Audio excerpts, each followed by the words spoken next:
Saludos, amigos y amigas de La Respuesta. Es innegable que la pandemia sigue siendo el tema mundial dominante. No hay hora de ningún día en que pueda salir de las pantallas de televisión o de las redes, de las plataformas de las redes, noticias muy serias, muy graves. No amaina el azote, la tormenta del azote. Y especialmente Europa está dando muestras muy peligrosas de un deterioro no solo en la salud, porque la segunda ola ha sido o viene siendo más terrible que la entrada misma en cuanto a las muertes y los niveles de contagio, sino que la economía se está resintiendo. Lo de España es preocupante. Todas tienen el problema muy serio, las naciones de Europa. Estados Unidos, el contagio sigue creciendo, las muertes siguen aumentando y la gran esperanza del mundo, las vacunas, que afortunadamente Pfizer, asociada con una importante firma alemana, Moderna, Oxford, han estado ya listos para salir, pero evidentemente todos se cuidan de decir que será una posibilidad para cumplir en marzo, febrero-marzo, lo que indica 3 o 4 meses más. En la incertidumbre y en el sufrimiento de todo lo que implica el coronavirus atacando al mundo. Yo he estado muy atento, porque tengo el tiempo, como todos lo tenemos, en la cuarentena, de pensar y de recordar cosas. Y ahora me ocurrió que, preparando una pregunta sobre un tema delicado como este, recordé que yo había hecho una entrega de una pregunta en julio de este año, en plena pandemia, titulado el trabajo de entonces: entre la pandemia, la política y la economía, deambulamos. Me puse, como preparaba esta, ya yendo un poco más lejos en el tema, me puse a leer ese trabajo de julio. Y la verdad, sin vanidad alguna, que me sentí me conmovió, me sentí, porque hay algunos juicios en ese trabajo que para mí no fueron nunca conjeturas, no, pero sí presentimientos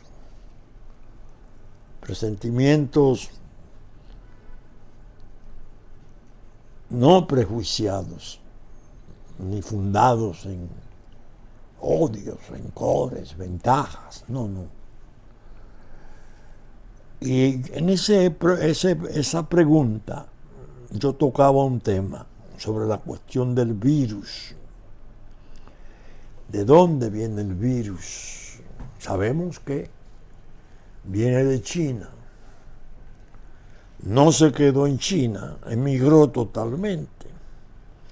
China afirma que ha tenido 3 o 4 mil muertos de 1.300 millones o 1.400 millones de habitantes. Lo cierto es que está preocupante la situación, porque aquello que yo planteaba como, no como conjetura, repito, sino como un presentimiento. Yo decía en ese programa, en ese blog, no en el programa, blog La Pregunta,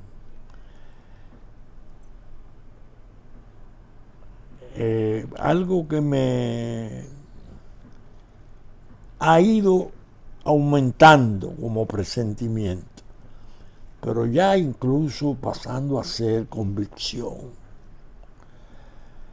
Pasando a ser convicción en el sentido de que son tantos los signos que han ido apareciendo que ya uno se siente más confiado en creer, seguro en creer que el asunto puede ser muy peligroso. ¿Por qué hago estas reflexiones previas? En estos días apareció una noticia de que el presidente de los Estados Unidos, Donald Trump, había planteado a sus consejeros la posibilidad de hacer un ataque para destruir las estructuras o infraestructuras del desarrollo nuclear iraní, de Irán.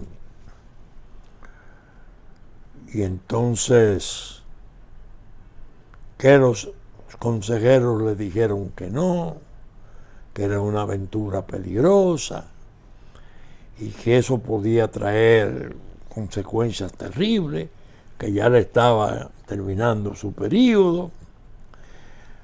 La noticia decía además que el propio vicepresidente Pence había estado opuesto a la idea de bombardear las instalaciones de desarrollo nuclear de Irán. Eso, súmelo a una cuestión que surgió entre el secretario Pompeo y los iraníes, porque se anunció que se colocarían misiles en Venezuela de largo alcance. Entonces, Pompeo respondió: los buques que vengan con esos misiles no llegarán a su destino. Una clara advertencia: si salen barcos de Irán con proyectiles, con misiles de alcance continental, entonces habrá hundimiento y ataque a esos barcos. Eso me trajo el recuerdo de la crisis de los misiles en Cuba. En el año 63, vivo el presidente Kennedy, un avión U-2 norteamericano habló para los jóvenes, detectó que había proyectiles con cabeza atómica instalado en Cuba, en unas instalaciones de proyectiles a 90 millas de Estados Unidos. El presidente Kennedy reaccionó de una forma dramática y venían barcos a traer los misiles y venía una especie de flota militar comercial de Rusia, de Unión Soviética, por Dios. Y el mundo estuvo a punto de llegar a la Tercera Guerra Mundial. Todas las alarmas se dispararon. Estados Unidos hizo un acopio de todos sus proyectiles, de submarinos, de plataformas en el interior de Estados Unidos. La Tercera Guerra Mundial, entiéndase, la Tercera Guerra Final. Porque ambos tienen, todavía lo conservan, arsenales atómicos infinitos para destruir la humanidad en horas, arrasar la Tierra. Ahora, al ver la cuestión de los misiles para Venezuela, la respuesta de Pompeo, una presencia creciente de iraníes en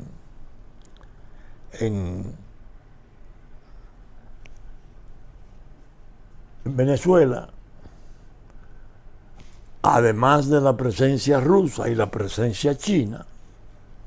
Y bueno, este asunto está pintando como algo muy grave en la región. No se trata de una situación sencilla. Me luce que aquí puede venir un deterioro abrupto, inesperado, en un momento dado, porque regularmente esas grandes conflagraciones se producen cuando menos se esperan. A veces hasta por accidente fatal puede venir una situación. Oigan lo que yo escribía en julio 27. Hoy quiero, estos son unos párrafos de la pregunta de entonces, lo andaba buscando. Hoy quiero traer una evocación que hiciera de algo que leí hace más de 60 años. Tanto tiempo que he perdido la noción exacta de la publicación en que abrevara esto que hoy evoco. Se trata de la tragedia mundial que acarreara la llamada gripe española, que al decir de aquellos tiempos mató 4 veces más que los caídos en la Primera Guerra Mundial, que creo que fueron más de 10 millones sus muertos. Lo que me llamó más la atención fue que se decía, en lo que leía, que lo de la gripe española no obedecía que se originara en España, sino que también se llamaba así porque fue donde resultó más desastrosa. Que España no estuvo implicada en la guerra y que fue de la guerra de donde proviniera el virus agente. Que tampoco era cierto lo que se sostenía en cuanto a que se trataba de una fiebre aviar china. En síntesis, lo que leí y me interesó mucho fue que Alemania había desarrollado y aplicado el gas mostaza en la guerra de trincheras del 14, no en la población, y que esto puso a los otros, aliados entonces, a ensayar con virus letales para un uso de guerra biológica, eventualmente como toda respuesta. Sabemos que luego de la guerra se prohibió drásticamente en la Convención de Ginebra la utilización del gas en las guerras. En mis meditaciones, claro está, me vino a la mente que ahora en años recientes se emprendió otra guerra, la de Irak, precisamente bajo el alegato de tener el gobierno de Hussein armas químicas, biológicas de destrucción masiva. En esa pasarela para los recuerdos pensé además que también hubo otra guerra entre Irak e Irán que durara 9 años y que fue muy cruenta. Y se supo entonces que ambos ejércitos hicieron uso de gas letal y de armas químicas. Eso me llevó a pensar siempre que, existiendo ese precedente, los Estados Unidos no hay nunca que lo hubieran citado o esgrimido, sino que se confiaron en una inspección del litoral de las Naciones Unidas que dijo no encontrar las armas de destrucción masiva que determinaron la dolorosa y destructiva guerra de Irak. Pero bien, debo decir algo que me ocurriera cuando leí la respuesta de Saddam Hussein, todavía lejos del umbral de su ejecución, cuando afirmara: esta será la madre de todas las guerras. Muchos la consideraron como un alarde de un loco, pero a mí me puso a pensar que era presagiosa, pues se hacía en el tiempo en que se declaraba en los círculos minoritarios del radicalismo islámico la yihad. Luego se ha visto el intento del califato, el ISIS, Libia, Siria e Irak ardiendo, lo que pone a pensar en la madre de todas las guerras.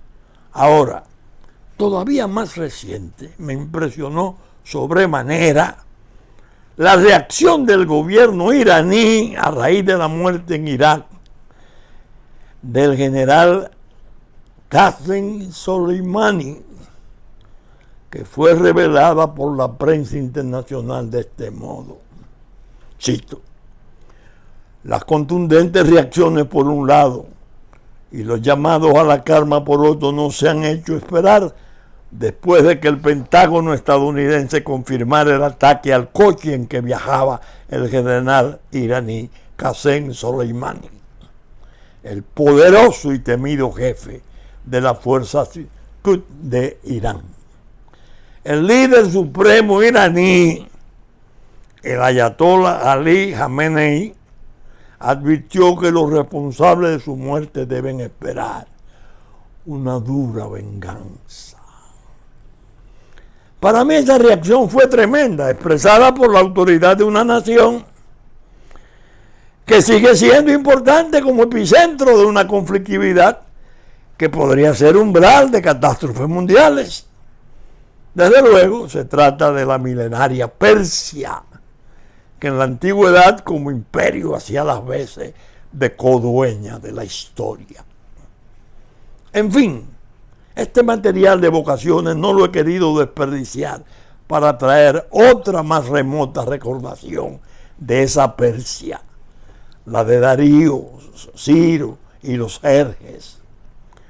Recordé aquel tiempo de mi escuela primaria en que un venerable maestro de historia se complacía con las escenificaciones de episodios hechos por sus alumnos, como el encuentro de Alejandro Magno y Diógenes con su lámpara buscando un hombre honesto, lo que dijo uno y qué respondió el otro. El hecho es que este profesor nos puso también a escenificar el relato de cómo el rey de Persia, Darío, cada vez que se sentaba a la mesa venía uno de sus sirvientes al momento de servirle sus alimentos a decirle al oído: Señor, acuérdate de los atenienses. Con ello le recordaba el revés que sus ejércitos habían sufrido en la batalla de Maratón y de esa forma buscaba evitar que el tiempo apagara sus deseos de vengar tal derrota. Desde luego, 27 de julio de este año, no quiero decir con esto que los ayatolás actuales, bien a la hora del almuerzo o de la oración, recibieran una recordación parecida que le pudiera decir: acuérdense de los norteamericanos que mataron al general Soleimani en Irak. En todo caso, yo no creo razonable sumarse a ninguna de las tesis sostenidas para explicar la pandemia del coronavirus. Es decir, ni la gran conspiración del globalismo, porque se ha sentido afectado por la frustración de su gobierno mundial, que ya tenían hace algunos meses, ni la del extremismo islámico, como si estuviera redivivo el rey Darío. Ni siquiera la del dragoncillo chino, bien por la acción de haberla sembrado, ahora por la omisión de avisar del peligro, ni siquiera la otra atribuyéndosela a una venganza de la tierra como respuesta a los daños infligidos por el hombre a su naturaleza. Lo quise leer porque lo que estoy escribiendo ahora va más lejos ya de eso. Eso es Julio. Lo de Pompeo y los proyectiles, dos naciones que están en el mar, en el estrecho de Hormuz, por donde pasa el 50% del petróleo del mundo. Las lanchas provocando portaaviones, hundiendo barquitos menores. Óigame, no está fácil la situación mundial. Entonces la tesis mía es, los chinos corresponden a una civilización milenaria, como los persas. Pero la idiosincrasia china dominante por siglos y siglos y siglos, por milenios, es la paciencia, la serenidad, la frialdad. Sus cálculos son siempre hacer las cosas que tendrán resultados 50 más años después, un siglo después. No son espontáneos, voluntariosos ni explosivos. Eso es su idiosincrasia. Los otros, los persas, los iraníes, no tienen esa idiosincrasia y tienen el ingrediente motor del extremismo islámico. El extremismo, no el Islam. La parte radical del Islam, que decía yo, en todo caso yo no creo razonable a ninguna de esas tesis. Ya lo decía en Julio. Ahora,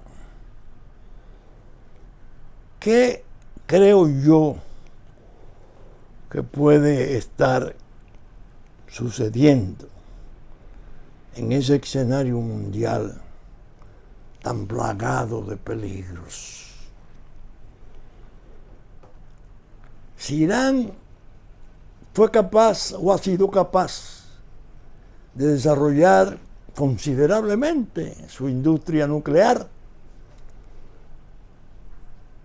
podría tener también laboratorios suficientes para generar un virus endemoniado y asesino como el coronavirus, el COVID-19, que al decir de un premio Nobel francés de química, es muy letal y muy peligroso y difícil de derribar y combatir, porque se manipuló, tratando de hacerlo más letal todavía, a un virus previo, un SARS de los anteriores.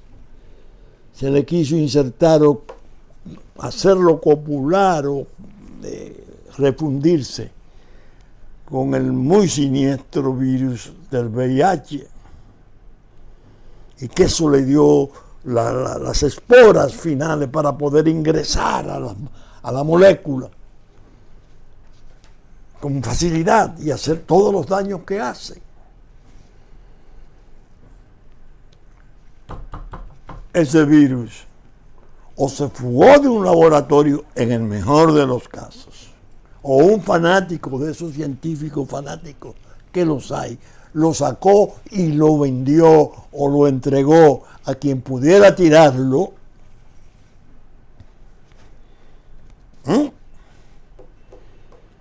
o se mandó a sembrar. El hecho es que Occidente está derrumbado. Va 1 millón de muertos y 39 millones de contagiados, que en la guerra serían los heridos. Unos que están enfermos, otros que están sin asintomáticos, pero 39 millones. Pero bueno, hay 10 veces más muertes que en Hiroshima y Nagasaki, que fue abiertamente un ataque atómico. Me puso a pensar la reacción del ayatolá con la muerte del general Soleimani. Que esperen una reacción. Espérense que nosotros vamos a responder. Yo creo que puede haber una respuesta. Puede haberla. No lo doy como una cosa, una convicción definitiva. Y ahora al venir a grabar a mi estudio, leí un informe, una información en Google de un obispo venezolano, que es interesante, Mario, no recuerdo, Marcano o algo así, hablando de la presencia de Irán en Venezuela. Parece que él denunció hace ya más de un año la peligrosidad de la presencia creciente iraní en Venezuela. Y le decía, no hagas caso de eso, son petroleros. En el fondo el peligro es Cuba, porque Cuba tiene los asesores. Él ahora dice, la presencia iraní es muy delicada. No quiere sus recursos porque los tiene de sobra, petróleo, etcétera. Que no es el caso de China, que lo necesita. Rusia no, Rusia también lo tiene en demasía. Pero geopolíticamente, si se logra instalar en bases militares, entonces el asunto cambia. Vamos a suponer, haciendo una especie de traslación de la crisis de los misiles de Cuba, del 63. Khrushchev en Unión Soviética, Fidel Castro vivo y pleno de salud, Kennedy y su hermano Robert manejando la crisis. El mundo se crispó y todo el mundo cruzó los dedos y dijo, Dios mío, vamos a la guerra. Y si esos proyectiles y esos misiles y esas cosas que Irán está haciendo, amenazando hacer, y se establecen bases militares, misilísticas, etcétera, en Venezuela,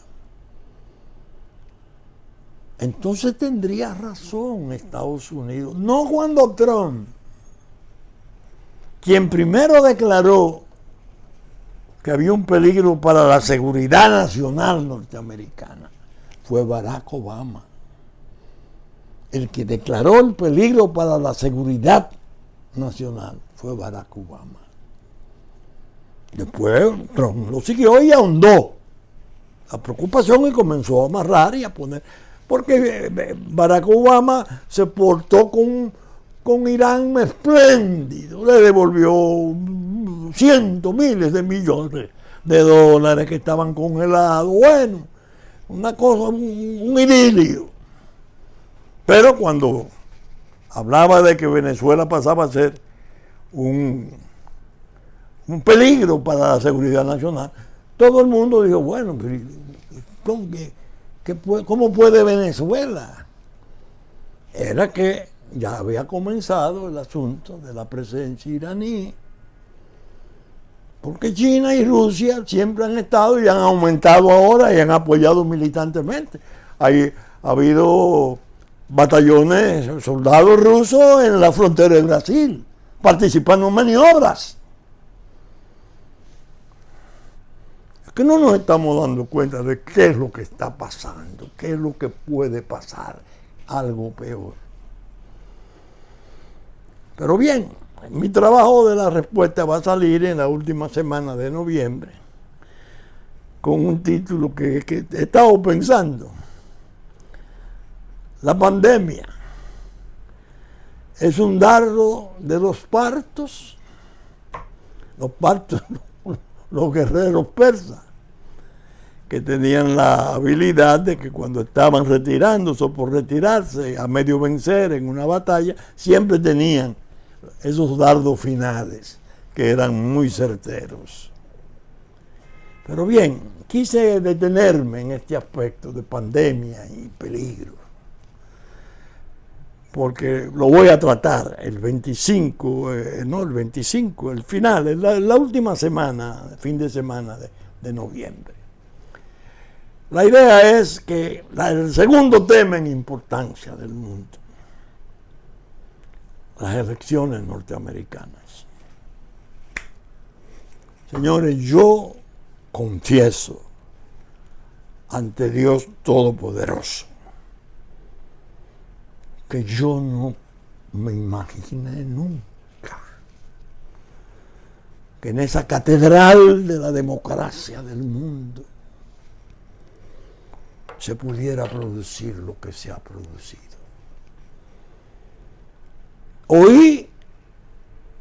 No oí, porque yo no tengo el inglés. Supe por lo que me contó mi hijo Juárez que sí tiene el inglés. Lo que Rudy Giuliani y algunos de los 25 abogados declararon en una rueda de prensa, en la tercera rueda de prensa que hacen importante. No sé si fue rueda de prensa o fue ante corte, en Pensilvania. He estado leyendo Lin Wood, un abogado de Atlanta, de fama infinita, parece que ha tenido casos espectaculares, así lo describen. Lin Wood, muy amigo del presidente Trump y abogado del presidente Trump en Georgia. Dios mío, usted sabe lo que usted oí a un abogado decir: yo comprometo mi honor profesional, diciéndolo un as, con lo que hay ahí de expediente. Biden va a la cárcel, los Clinton van a la cárcel, Soros va a la cárcel. Yo me quedé asombrado, pero es que no puedo. Sí. Giuliani, ni hablar. Han detectado que si bien hubo una anomalía enorme, aberrante con las boletas y el voto por correo, hay otra vertiente del fraude.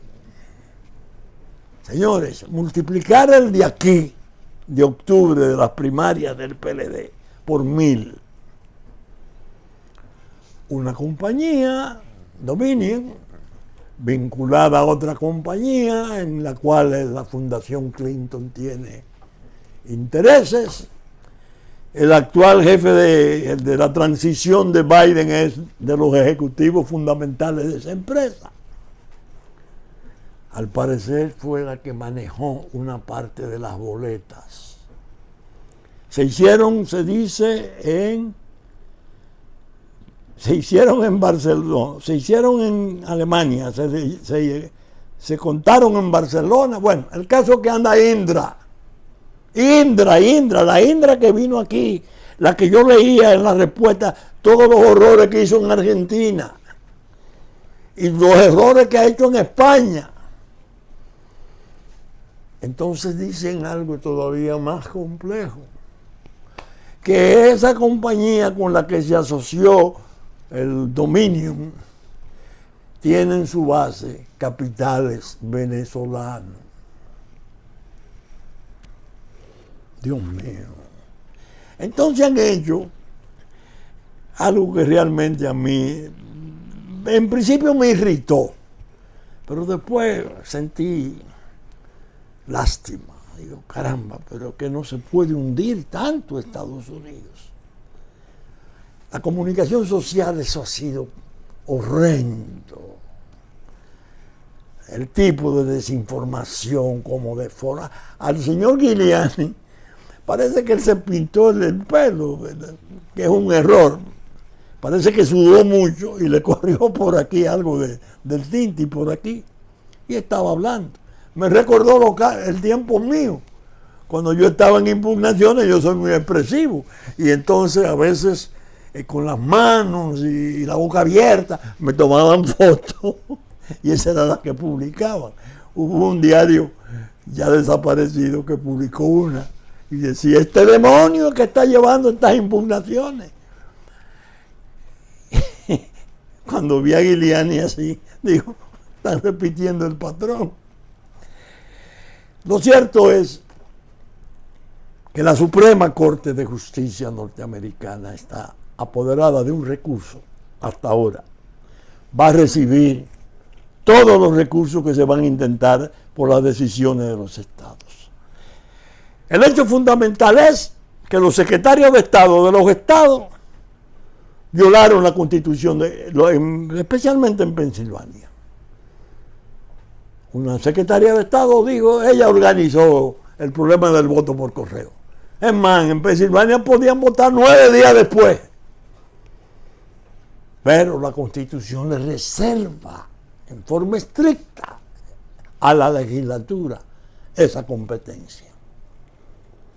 Yo escribí en mi pregunta, en mi blog, la pregunta de esta semana, en brazos de su Corte Suprema está Estados Unidos. Si su Corte Suprema no coge y da una lección histórica y le dice, miren, ustedes, gobernadores, secretarios de Estado de los estados, no tienen facultades para organizar el proceso electoral ni preparar sus normas y reglas. Es la legislatura. Se cayeron 7 estados. De 7 que se caen 4. El caso es que la votación se desploma y Biden no será el presidente que ya han hecho figurar en el mundo los medios de comunicación y los poderes de Davos y de Soros como presidente de Estados Unidos, flamante presidente. No, permanecerá Donald Trump. ¿Por qué? Porque si llega el 6 de diciembre y no hay fallos ni decisiones, ni han podido las legislaturas certificar ganador, entonces lo decide la Cámara de Representantes con unos representantes especiales. No conozco exactamente, estoy repitiendo lo que me ha dicho mi hijo madre, que sí la sigue y tiene el conocimiento del inglés y de la técnica, de las previsiones jurídicas norteamericanas. Creo que son 27 o 28 que tiene Trump, el republicano, y 23 que tienen los demócratas. Entonces es la Cámara de Representantes la que puede decidir quién es presidente.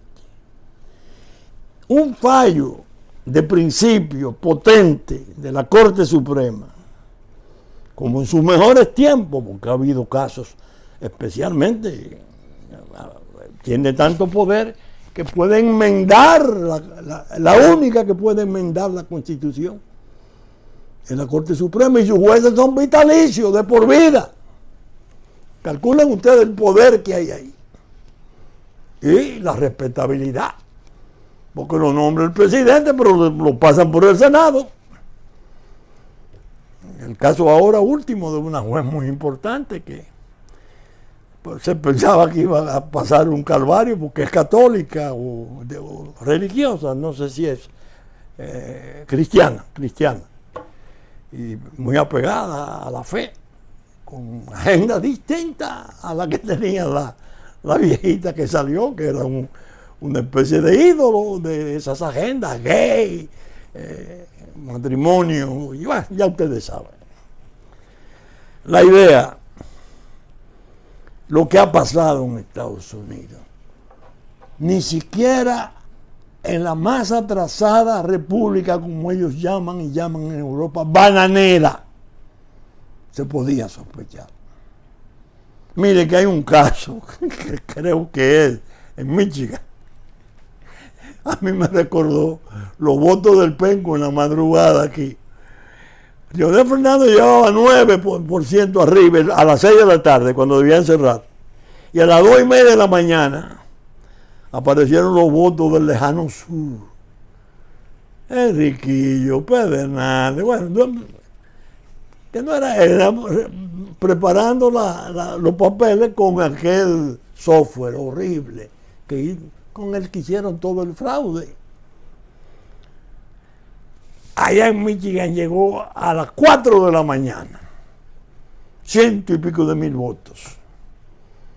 Habían retirado a los observadores y se fajaron a las 4 de la mañana con ese paquete que llegó hasta las 9 de la mañana.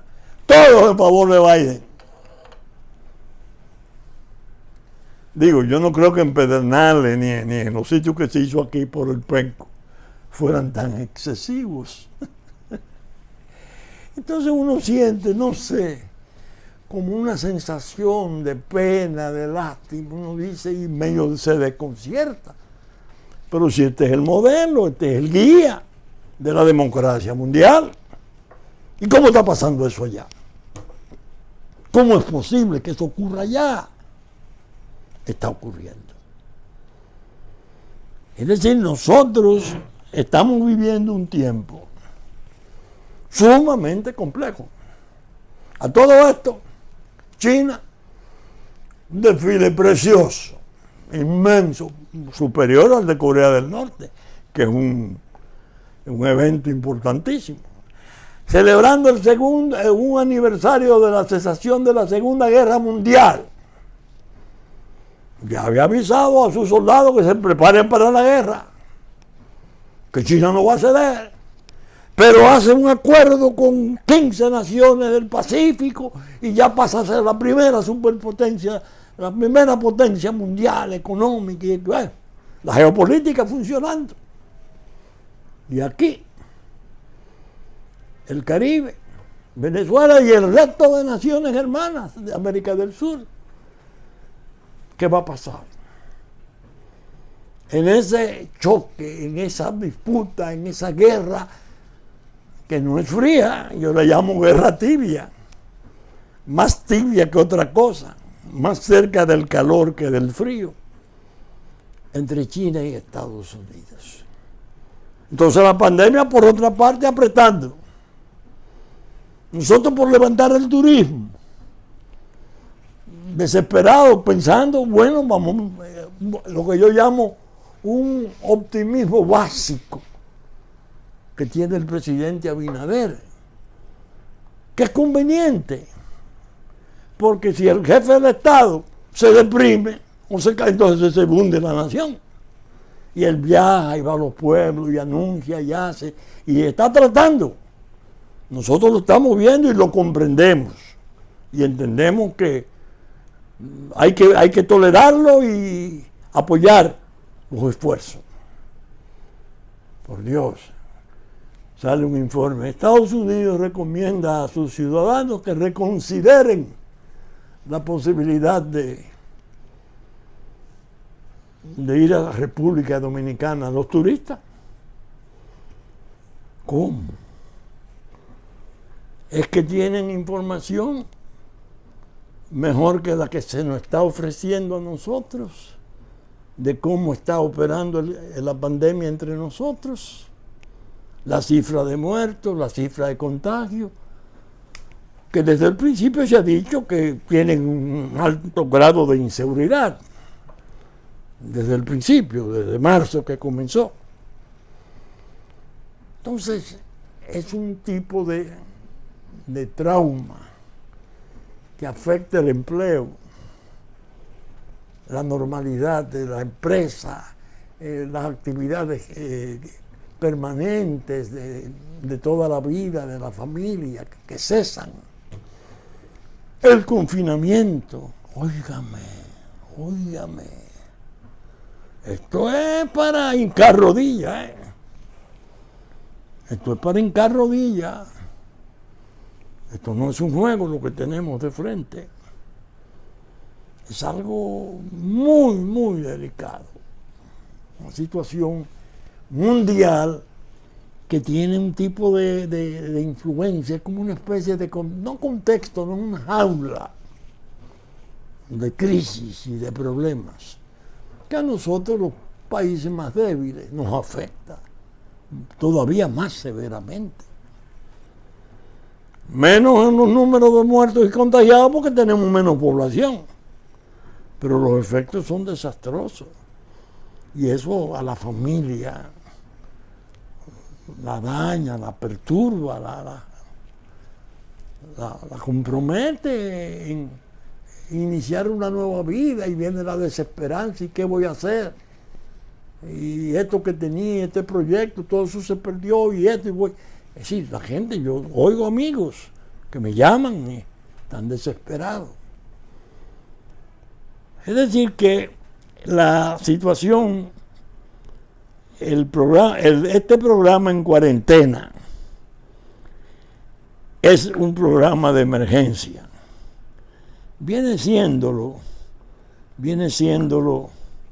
desde los primeros días de la cuarentena, pero no había la conciencia que hay ya hoy de dónde pueden estar los abismos y qué nos puede ocurrir a nosotros. Yo pienso que los problemas nuestros son tan graves, tanto en el plano de la salud y quizás más grave en el plano de la política. La política fue envenenada por el odio, por la forma terrible en que el gobierno de Danilo Medina se comportó, especial y señaladamente en el último año de su paso por el poder. Uno ve esas publicaciones que están apareciendo. Rondón dice que el procurador le ofreció un pacto para eximirlo de responsabilidad o reducírsela. Se acusaba a 2 o 3 del PRM.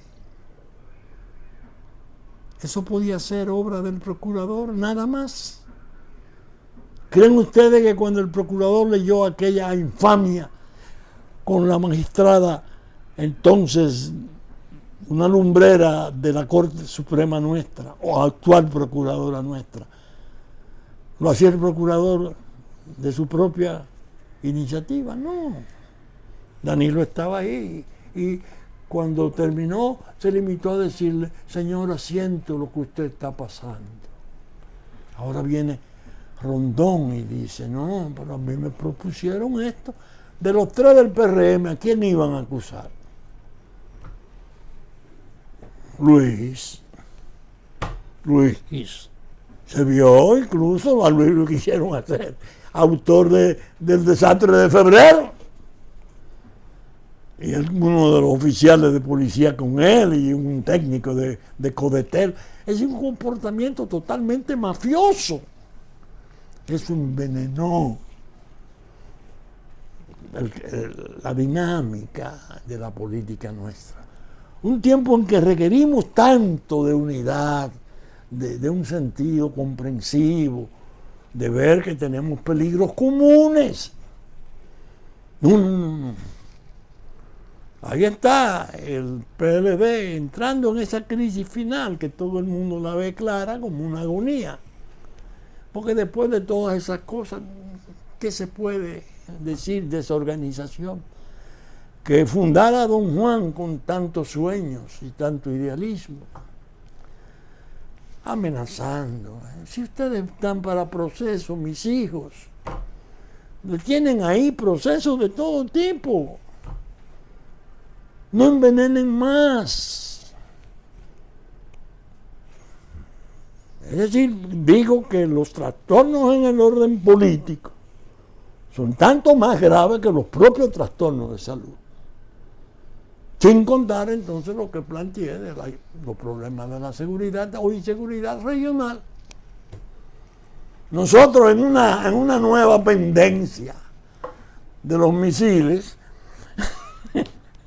que dice el secretario Pompeo, no llegarán a su destino. Es decir, lo vamos a hundir en el Alto Atlántico desde que vengan para acá. ¿Y qué va a ocurrir? En Hormuz, entonces, ¿va la guerra en Hormuz? se va a comprometer el tránsito de todo el 54% del petróleo del mundo. ¿Qué es lo que está ocurriendo? Davos, su gobierno mundial, las naciones sin fronteras, Soros manejando el asunto, el globalismo. Ajá. Con China, de paños y manteles, de partner. Y yo le digo en una respuesta última, por miopía, porque esas dos potencias, una superpotencia militar, espacial, económica, China, con la superpotencia invisible de los poderes de la tierra, de los multimillonarios dueños del mundo, llegará un momento en que la ideología que dirige aquello comenzará a actuar, y el Sansón que ha sido el gran capital del globalismo, que se reúne con tanta precisión en Davos, va a perder muchas facultades, sobre todo ahora con el último daño que le han hecho a Estados Unidos, un daño enorme, hundieron su prestigio, su historia, ofendieron a sus padres fundadores, a todo lo que ha sido Estados Unidos como ejemplo de la democracia mundial. Bueno, saben ustedes que estamos saliendo por Super Canal 3 del cable, domingo a las 11 de la mañana, a las 12 del mediodía y las 9 de la noche en Intelimpacto 22 del cable, 52 de After. Y que el lunes a las 9 de la mañana se repite la respuesta. Que todavía no hemos podido dentro de la emergencia hacer las coordinaciones para ver si ya algunos lo están haciendo espontáneamente, los canales amigos se pueden sumar a la cadena nuestra. Con la gracia de Dios esperamos estar con ustedes el próximo fin de semana con una nueva entrega de su respuesta. Muchas gracias y hasta entonces.